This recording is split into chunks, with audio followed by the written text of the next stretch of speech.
Hey guys, Crystal Thompson here for Unity. Today I have a super easy watercolor card using the newest Unity kit of the month, sentiment kit of the month for October. We're going to be doing some super easy Christmas cards. I hope you've been following along the series. For this you're going to need, of course, the October kit.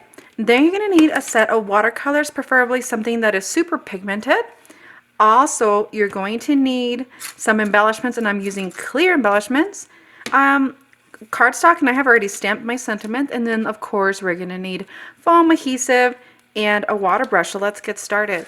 We're going to set everything else aside, and I'm really going to think about my rainbow on this. So I'm going to start with this purple. And it's going to be super, super messy. And my reasoning behind it is that this is going to be an easy way to mass produce your Christmas cards with this beautiful Unity stamp set. And so what I'm going to do, I'm just going to add a couple layers, and I don't want to have my my stamp covered by the watercolor. So I'm really just going to focus on this, and then I'm going to flicker it. And as you can see, I've already placed it on my card base just so it's easy to ready to go, and once it's dry, you just mail it.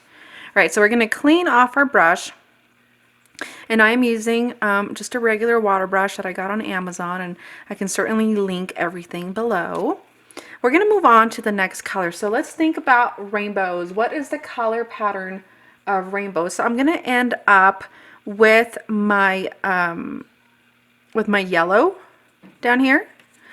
And because I don't want these colors to touch each other, I'm going to move to the yellow down here, if that makes any sense. And so you're going to alternate, from top to bottom as you're building this rainbow, or your color selections if you don't want to do a rainbow, and that way things don't bleed.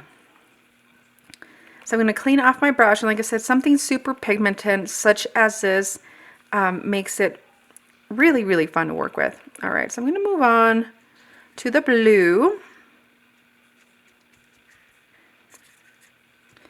And I'm just going to dab this color on.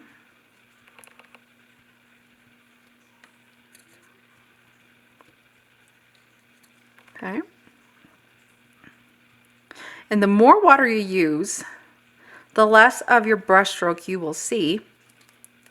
So depending on what look you're trying to achieve. Okay.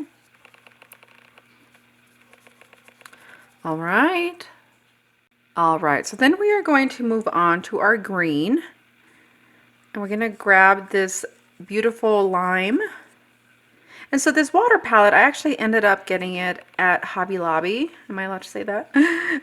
With a coupon, but you can also get it on Amazon for about the same price with the coupon. So depending if you can wait for shipping or not, this is kind of my go-to palette just because it allows all the colors to be ready to go, and it's just super, super nice to have everything ready. All right, so I ended up pulling up my rainbow sketch. I'm like, uh-oh, what color should I follow?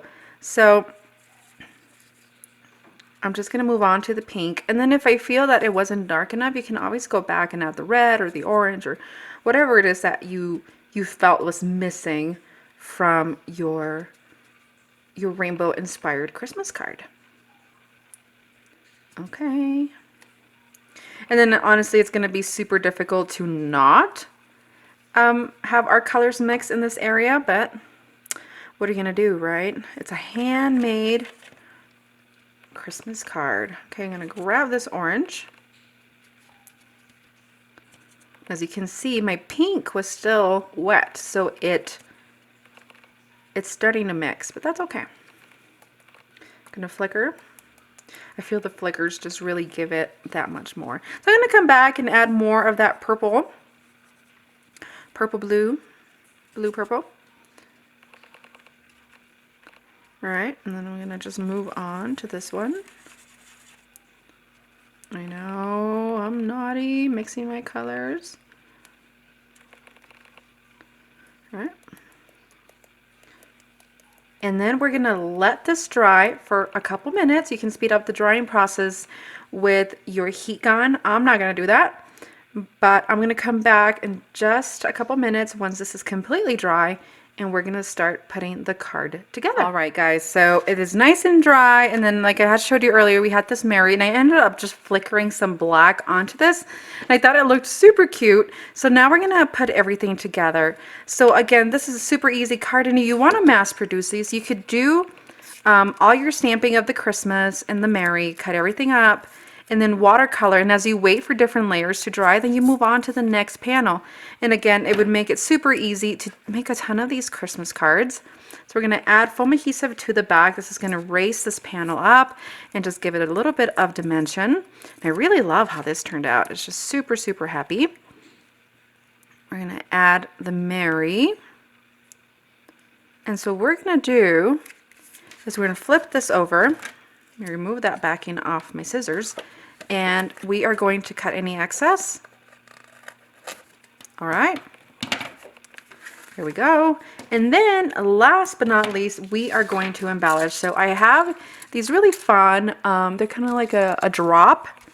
And I wanted to keep it nice and clear for this because I felt that there was enough color with the rainbow and the Christmas, and it's a bit busy. It's a bit happy, right?